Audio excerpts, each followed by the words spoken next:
Iran को Trump की live location भेज रहा है रूस। पुतिन ने चुपके से मिडिल ईस्ट में सारा गेम पलट दिया है। नमस्कार, न्यूज़ 18 का डिजिटल प्लेटफॉर्म आप देख रहे हैं और मैं हूं रितु सिंह। मिडिल ईस्ट में जारी जंग के बीच चौंकाने वाली रिपोर्ट सामने आई है, जिसमें दावा किया गया है कि रूस अब अमेरिका के खिलाफ ईरान का सीक्रेट हथियार बन गया है। दावा किया जा रहा है कि रूस अपने एडवांस सैटेलाइट के जरिए ईरान को अमेरिकी जंगी जहाज़ों और ठिकानों की सटीक लोकेशन बता रहा है, जिससे ईरानी हमले पहले के मुकाबले कहीं ज़्यादा घातक और सटीक हैं। हाल ही में अमेरिकी ठिकानों पर हुए हमलों को इसी खुफिया जानकारी का नतीजा भी माना जा रहा है। मिडिल ईस्ट का आसमान पिछले 7 दिनों से मिसाइलों से भरा पड़ा है। कई देशों में बारूद बरस रहे हैं। अमेरिका खुद को इस जंग का विनर बताने में कोई भी कसर नहीं छोड़ रहा, लेकिन खामेनेई की मौत के बाद भी ईरान कमज़ोर नहीं पड़ा है। ईरान की इस ताकत की वजह है रूस, जो पर्दे के पीछे से बड़ा खेल कर रहा है। रूस ने सीधे तौर पर ईरान की मदद भले ही नहीं की है, लेकिन चोरी छिपे ईरान की मदद कर रहा है। बताया जा रहा है कि पुतिन ईरान के साथ ट्रंप के हर कदम की लाइव लोकेशन शेयर कर रहे हैं। रूस ने ईरान की मदद लेकिन कैसे की है, तो देखिए, एक रिपोर्ट में यह खुलासा किया गया है कि रूस ईरान को अमेरिकी जंगी जहाज़ों और लड़ाकू विमानों की रियल टाइम लोकेशन दे रहा है। इसका मतलब यह है कि ईरान को घर बैठे ये पता चल रहा है कि अमेरिकी फ़ौज कहाँ छिपी है, जिससे वो सटीक हमले कर पा रहा है। हाल ही में कुवैत में अमेरिकी सैनिकों की मौत और सऊदी अरब में CIA स्टेशन पर हुए हमले ने इस शक को और गहरा दिया, क्योंकि ये सिर्फ अब एक युद्ध नहीं बल्कि अमेरिका से पुराना बदला लेने की रूस की खतरनाक चाल नजर आ रही है। ईरान के पास खुद के इतने एडवांस सैटेलाइट नहीं हैं, लेकिन फिर भी उसके ड्रोन और मिसाइल अमेरिकी रडार सिस्टम को चकमा देकर सटीक वार कर रहे हैं। अब एक्सपर्ट्स ये मानते हैं कि रूसी सैटेलाइट का ही कमाल है। रूस ने यूक्रेन युद्ध में जो तजुर्बा हासिल किया वो अब ईरान के साथ शेयर कर रहा है, ताकि अमेरिका को मिडिल ईस्ट में उलझाया जा सके। तो आखिर रूस ने ये खेल कैसे किया? एक अमेरिकी अधिकारी ने कहा कि रूस अच्छी तरह से ये जानता है कि यूक्रेन में अमेरिका कैसे उसकी नाक में दम कर रहा है। ऐसे में रूस को जब मौका मिला तो उसने ईरान के जरिए अमेरिका से हिसाब बराबर करना शुरू कर दिया। इसे एक तरह का उधार चुकता करना भी माना जा रहा है। हालांकि रूस खुद इस युद्ध में कूदने का रिस्क नहीं लेगा, क्योंकि उसका पूरा ध्यान अभी यूक्रेन पर है। भले ही व्हाइट हाउस के अधिकारी कह रहे हों कि वे ईरान की कमर तोड़ रहे हैं, लेकिन हकीकत तो ये है कि रूस और ईरान की जुगलबंदी अमेरिका के लिए एक सरदर्द बनकर उभर रही है। अब इसमें एक मज़ेदार बात यह है कि इस खेल में चीन अभी तक दूरी बनाए हुए है। अमेरिका अब दो तरफ से घिरता नजर आ रहा है, एक तरफ यूक्रेन और दूसरी तरफ मिडिल ईस्ट। युद्ध में बड़े देशों की बढ़ती भागीदारी भी दिख रही है। कुछ रिपोर्ट्स के मुताबिक ये संकेत हैं कि तेज़ी से बढ़ रहे इस युद्ध में अब अमेरिका के प्रमुख प्रतिद्वंदी देशों की भी भूमिका बढ़ सकती है। बताया जा रहा है कि संघर्ष शुरू होने के बाद से रूस ने ईरान के साथ अमेरिकी सैन्य ठिकानों की जानकारी साझा की है। अमेरिकी युद्धपोत और विमान की लोकेशन साझा करने का दावा अधिकारियों के मुताबिक रूस ने ईरान को अमेरिका के युद्धपोत और सैन्य विमान की लोकेशन से जुड़ी जानकारी दी। ये जानकारी देने वाले अधिकारियों ने मामले की संवेदनशीलता को देखते हुए अपनी पहचान गुप्त रखी और फिर इस बारे में बताया। रूस की आधिकारिक प्रतिक्रिया नहीं है, तो वॉशिंगटन स्थित रूसी दूतावास ने इस मामले पर टिप्पणी के अनुरोध का जवाब नहीं दिया। हालांकि मॉस्को पहले इस युद्ध को बिना उकसावे की सशस्त्र आक्रामक कार्रवाई बताते हुए इसे खत्म करने की अपील कर चुका है। इधर अधिकारियों का ये कहना है कि रूस की मदद की असली सीमा फिलहाल साफ नहीं है। ये भी कहा गया कि युद्ध शुरू होने के 1 हफ्ते के भीतर भी ईरान की अमेरिकी सैन्य ठिकानों का पता लगाने की अपनी क्षमता पूरी तरह खत्म नहीं हुई है। कुवैत में ड्रोन हमले में अमेरिकी सैनिकों की मौत भी हुई। इस संघर्ष में पहले भी हम देख रहे हैं कि कई लोग मारे जा चुके हैं। रविवार को कुवैत में ईरान के ड्रोन हमले में 6 अमेरिकी सैनिक मारे गए और कई घायल भी हुए। बताया ये गया कि ईरान ने अमेरिकी सैन्य ठिकानों और दूतावास और इसके साथ ही कुछ नागरिक इलाकों पर हजारों आत्मघाती ड्रोन और सैकड़ों मिसाइलें दागी हैं। अमेरिका इजराइल ने 2000 से ज़्यादा ठिकानों पर हमला किया। संयुक्त अमेरिकी इजरायली अभियान में ईरान के 2000 से ज़्यादा ठिकानों पर हमले हुए। इन हमलों में बैलिस्टिक मिसाइल ठिकाने, नौसैनिक संसाधन और देश के नेतृत्व से जुड़े कई स्थान शामिल बताए गए। व्हाइट हाउस का बयान भी आया। व्हाइट हाउस प्रवक्ता एना केली ने कहा कि ईरानी शासन पर भारी दबाव है। उनके मुताबिक ईरान की जवाबी बैलिस्टिक मिसाइल हमलों की संख्या हर दिन कम हो रही है।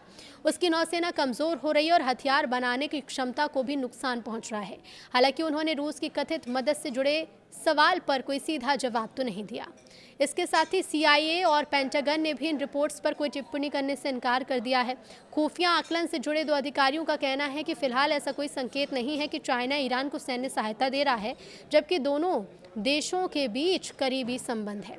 अब खुफिया जानकारी से हमलों की सटीकता भी बढ़ गई है। विश्लेषकों का ये मानना है कि अगर रूस खुफिया जानकारी साझा कर रहा है तो इससे ये समझ आता है कि ईरान अमेरिकी सैन्य ढांचे के कई अहम हिस्सों जैसे कमांड सेंटर, रडार सिस्टम और अस्थायी सैन्य ढांचों पर ज़्यादा सटीक हमले क्यों नहीं कर पा रहा। हाल ही के दिनों में रियाद स्थित अमेरिकी दूतावास, वहाँ मौजूद CIA के स्टेशन पर भी हमला हुआ था। ये शहर सऊदी अरब की राजधानी है। अब आने वाले समय में चीन भी ईरान की मदद कर सकता है रिपोर्ट्स में, क्योंकि ये भी उल्लेख किया गया कि फिलहाल चीन इस सैन्य संघर्ष से तो दूरी बनाए है।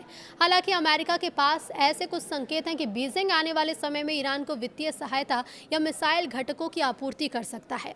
ये घटनाक्रम मध्य पूर्व में बढ़ते तनाव को एक वैश्विक आयाम दे रहा है, जहां अमेरिका और इजरायल एक तरफ हैं और दूसरी तरफ है ईरान को रूस जैसे बड़े देशों का गुप्त यानी सीक्रेट रूप से मिल रहा सपोर्ट।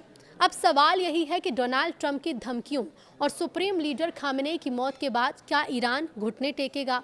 फिलहाल देखिए, ज़मीनी हकीकत को देखकर तो ऐसा नहीं लगता। रूस के समर्थन ने ईरान को नई संजीवनी दे दी है, जिससे ये जंग अब एक ग्लोबल वॉर यानी विश्व युद्ध की तरफ बढ़ती दिख रही है। हालांकि ईरान भी अपनी तरफ से झुकने का नाम नहीं ले रहा है। अमेरिका और इजरायल की तरफ से हमले लगातार किए जा रहे हैं। अब लेकिन रूस की इस मामले में एंट्री होना कहीं ना कहीं ईरान को मजबूती तो देती ही है और एक नई संजीवनी भी दे रही है। जंग काफ़ी दिलचस्प हो चुकी है। अब ऐसे में रूस की जो एंट्री हुई है, ये एंट्री अमेरिका के लिए कितनी भारी पड़ेगी, क्योंकि देखिए इसे एक तरह से बदला माना जा रहा है। बदला कैसे, वो भी आपको बताते हैं।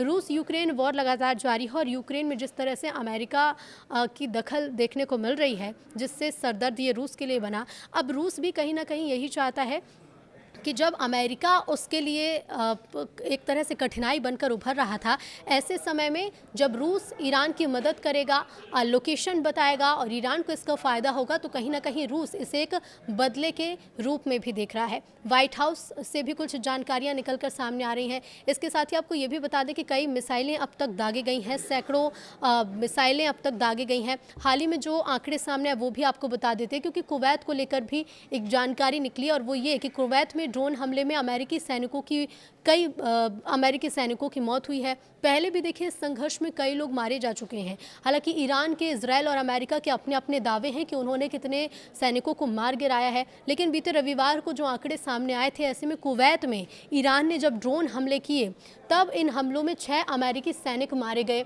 कई सैनिकों के घायल होने की खबर भी यहाँ से सामने आई। बताया ये गया कि ईरान ने अमेरिकी सैन्य ठिकानों पर, दूतावासों पर और कुछ नागरिक इलाकों पर हज़ारों आत्मघाती ड्रोन और सैकड़ों मिसाइल दागी हैं। कई आत्मघाती ड्रोन भी दागे गए हैं और इसी को लेकर ईरान के देखिए दावे भी यही हैं कि ईरान ने जो ड्रोन दागे उसमें 6 सैनिक जो हैं अमेरिकी सैनिक, वो कुवैत में मारे गए। अब ऐसे में अमेरिका, इजरायल ने 2000 से ज़्यादा ठिकानों पर हमला किया है। अमेरिका और इजरायल संयुक्त रूप से अब अभियान में ईरान के कई ठिकानों पर अब तक हमले कर चुके हैं। करीब 2000 से ज़्यादा ठिकानों पर यहाँ हमले किए गए। इन हमलों में बैलिस्टिक मिसाइल ठिकाने, नौसैनिक संसाधन और देश के नेतृत्व से जुड़े कई स्थान बताए जा रहे हैं। व्हाइट हाउस का जो बयान सामने आया वो एक बार फिर आपको बता देते हैं। व्हाइट हाउस की प्रवक्ता एना केली की तरफ से कहा गया है कि ईरानी शासन पर भारी दबाव है। ईरान के जवाबी बैलिस्टिक मिसाइल हमलों की संख्या हर दिन कम हो रही है। ये दावा व्हाइट हाउस की तरफ से किया जा रहा है कि ईरान जो मिसाइल हमले कर रहा है उसकी जो संख्या है वो दिन ब दिन घटती जा रही है। अमेरिका के ये दावे हैं कि ईरान की नौसेना कमज़ोर हो रही है, हथियार बनाने की क्षमता को भी नुकसान पहुंच रहा है और ऐसे में ईरान को लगातार अमेरिका कमज़ोर बता रहा है। हालांकि रूस की जो कथित मदद, यानी कि रूस की तरफ से जिस तरह से अभी सामने आ रही चीज़ें कि सीक्रेट हेल्प रूस कर रहा है ईरान की, इस पर अभी किसी भी तरह की प्रतिक्रिया अमेरिका की तरफ से सामने नहीं आई है। और ऐसे में ना CIA ना पेंटागन ने किसी भी तरह की इस पर टिप्पणी की है और कुछ अधिकारियों का ये कहना है कि कोई संकेत फिलहाल ऐसे नहीं मिले हैं, क्योंकि चाइना ईरान की मदद करे, ये भी बातें निकलकर सामने आ रही हैं। हालांकि देखिए रूस की सीक्रेट हेल्प और अगर चाइना मदद करता है ईरान की, ये अमेरिका के लिए कितना घातक होगा और ये इस पूरे तनाव की स्थिति पर क्या असर डालेगा, ये देखना होगा। लेकिन न्यूज़ 18 हर एक अपडेट आप तक ईरान, इजरायल, अमेरिका के तनाव से जुड़े हुए पहुंचाता रहेगा। नमस्कार।